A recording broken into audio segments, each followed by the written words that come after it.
Welcome to this quick tutorial on using the Prime, Badges and Stickers app. In this video, we'll show you how to create your first badge, step by step. Once you're in the app dashboard, click on Create New Badge. You'll see a variety of predefined badges available in the badge gallery. But for this tutorial, we'll create a custom badge.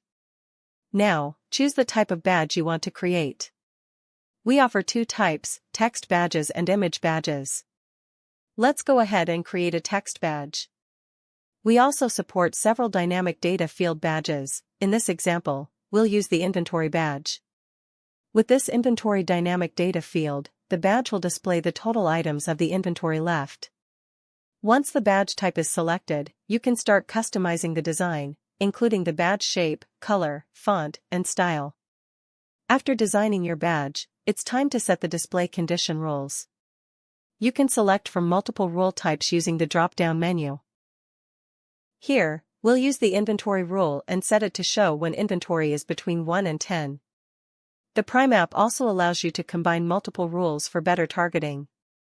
Let's add another rule, for example, a collection rule, so the badge will display only when both conditions are met.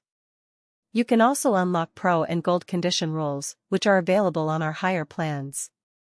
After setting up your rules, you can give your badge an optional name, and even schedule its visibility by selecting a start and end date and time. Once you're happy with the configuration, just click the Save button. That's it, your badge is now active. You can now check how it looks on your storefront. You can also let us know if you want to change the badge position as per your requirements. And that's how easy it is to create a badge using the Prime, Badges and Stickers app. Thank you for using Prime Badges and Stickers app.